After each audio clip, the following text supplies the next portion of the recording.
Greetings, my friends. This is Gilles Mancillon. I'm an artist and spiritualist. I come back to discuss a few spiritual ideas, and as well as to comment a little, well, not really to comment, but to understand the inner and outer works are connected to the one source, but they react to very different level of perception for what's going on within ourselves is very personal and adapted to to our level of consciousness. Yet what's going on in the world is related to the collective consciousness. And we'll pull a card. For what we seek is the mastery of the present moment, the here and the now. That's all we need to master, to be able to handle all energy that comes within the here and now, within the presence of the here and now. And realizing there is no power in the past, there is no power in the future. We need to heal all the wounds of the past in order to be free to create a new future. The card of the day is wisdom. It's a beautiful unicorn. The unicorn has the third eye that's like pushing forward in the material realm.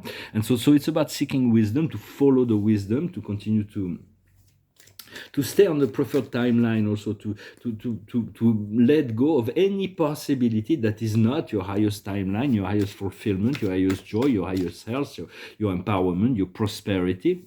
For most of humanity is ready to graduate into the fourth dimension, positive, the integration of love, compassion, understanding, solidarity. And when this is completely integrated, we graduate automatically for the fifth dimension, when we become aware of the eternal connection of the unified field, and then immortality is integrated as we continue to rise our consciousness to the sixth dimension, eventually find the apex of our consciousness. But even in the seventh dimension, or any higher dimension, there is always silent observer, beings that do not speak but that are observing, that are on the higher planes. Even the ascended master, they know they have those silent observer. The phoenix, actually the ship I was talking about, is also known as the silent observer, the phoenix, the starship from Alpha Centauri. I'm going to pull a few cards to see what it's a breakthrough. We're getting ready to break through. There's a breakthrough that is coming. The past is flowering, for it's already the cause and the effect have already come together. When love is the cause, love has to be the effect. Always come. This is a really good base to start from. The present is the mastery of the here and now. It is the master. It is the understanding. It is beyond anything that can be actually explained. It is just a state of being that is being achieved. And what's coming in the future is letting go of all self-judgment and judgment on others. This kind of morality, it is symbolized of the inquisitor. It's like in the name of Friedrich Nietzsche wrote a book about that. I'm not Nietzschean a lot of his ideas I do not agree. I am a Neo-Platonician and he's an anti-Platonician. But he pointed out he's a very research person, and nevertheless he knows history, philosophy, literature very, very well. And but there is many things that's been distorted in his work. Yet he wrote this book, Beyond Good and Evil, trying to explain that that hell is paved with good intention, and so it's like letting go of all those judgments. It will be important. What we're working on now is healing. And the outcome is about letting go of all kind of guilt and culpability. And for that, we have forgiveness. For when we let go of this morality, we'll be able to be reborn into a new consciousness. And then after that, the only purpose, there's going to be a lot of fun. It's all about playfulness. It's about enjoyment. So it's about letting go of all the... So it's like we have a choice: either we're gonna feel this guilt and culpability and judgment, or we're gonna follow the inner voice that's always there, but will allow us to pass through, to process negative thoughts, negative energy, anything, whatever judgment of sense of guilt or... But we have to trust and have faith and continue to participate in the process of completion. In the process of completion, the universe can do so much for you, yet we have to participate. For there is the cleansing of the heart. We want to purify the heart. For when your heart is pure, your intentions are all good, it's already like a vibration, something.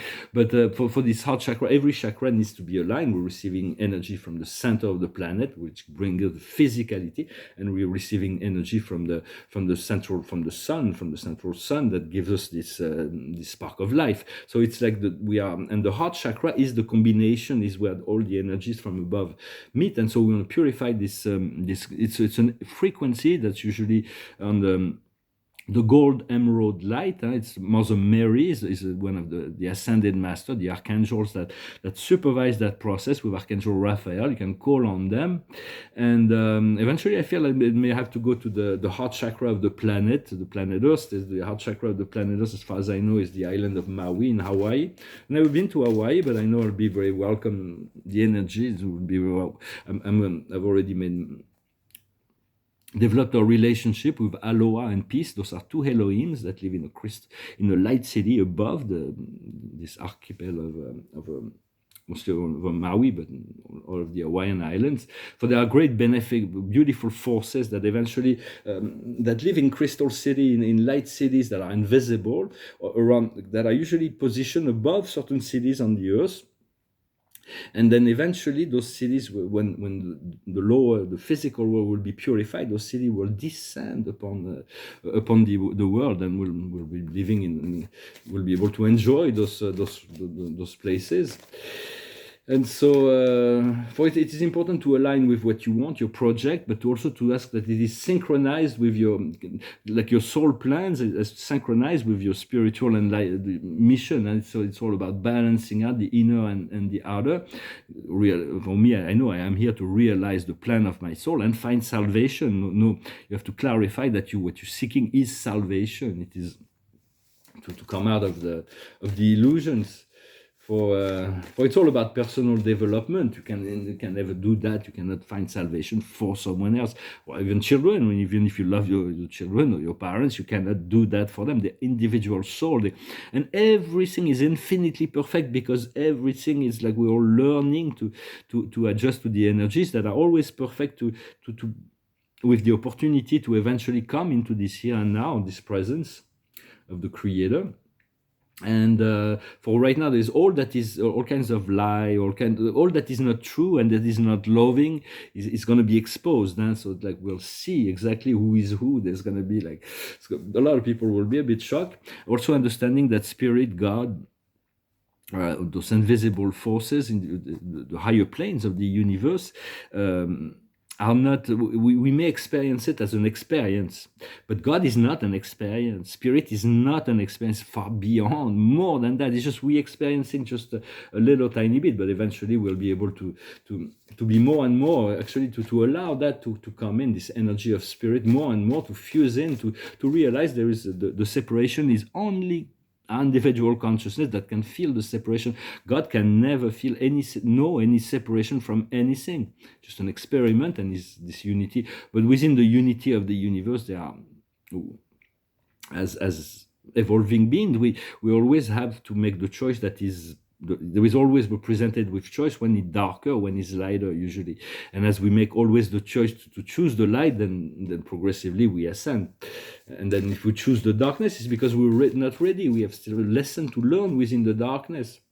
So it's about letting go of this morality and this guilt and all that. Everybody's innocent in truth. It's just playing game. We're doing the best we can. There's all kinds of karmic relationship. I was watching this trial of Amber Heard and Johnny Depp. They're like they're both lying and they're both telling the truth and they're both suffering, and they're like, when you get married and after 1 month of marriage you have you need a counselor to work it out. That means it's deep karma. You get I've never been in deep karmic relation. I mean, I've been in karmic relationship, but none that carried physical violence or anything like that.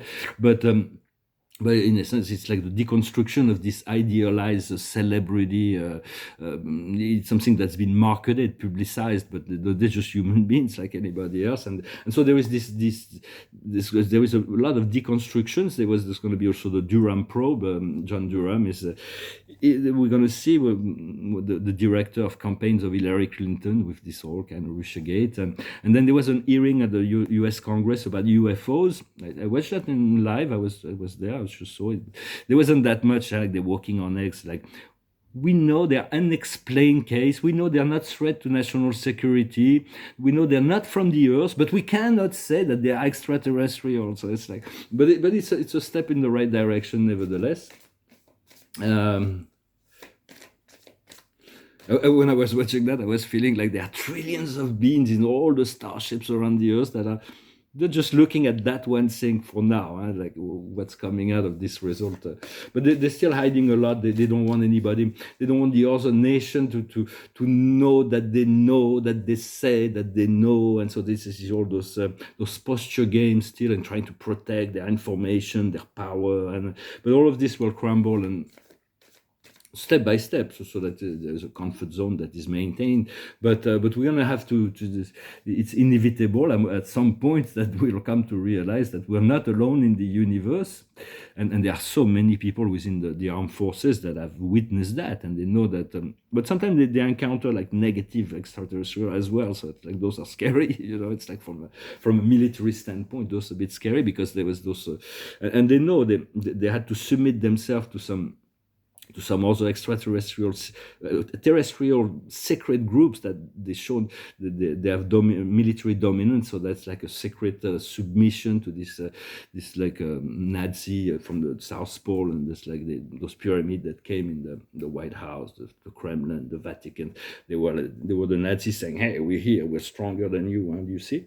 But then the light came in, and just and now they're like they all like free electrons. They don't have like a proton to go around. So this like it's going to be just be light, and know that everything is perfect, everything is working out according to the plan of the Creator. Focus on your joy, focus on love, focus on because that pure intention of being love, being in the oneness, it protects you against many things that if you take it from a conflicting point of view, it's like there is conflict. But if you take it from the neutrality of love, then things are being presented to you as they are. They're pure and pure, high, low, and so.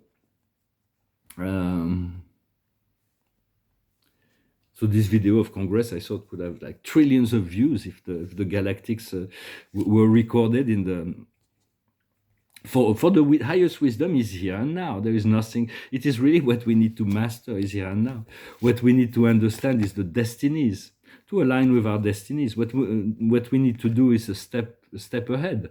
To understand we've been already prepared. Our spirit has been preparing us for our mission. Even if we can't accept all the things, but pay attention to your dreams. Mostly if they're symbolic, or if you have like you feel like something, life, somewhere, anybody, anything. There was a message there. Just it's like a subtle. It's like within the presence of the now. There is countless intelligence that can utilize the forms of life, or the human beings, to communicate with you beyond the consciousness of the surface. And the outcome is going far. There is a new road ahead, a new path, a completely new cycle that is coming.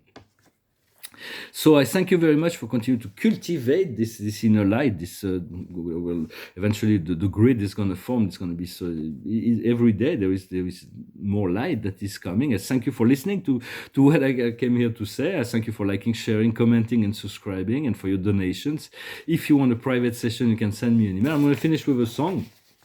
It's like a random song. I told just an idea that.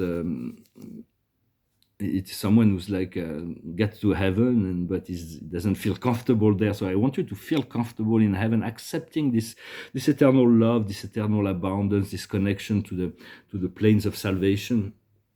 For we'll meet up there as well. And it's like the song goes like this: would you know my name if I saw you in heaven?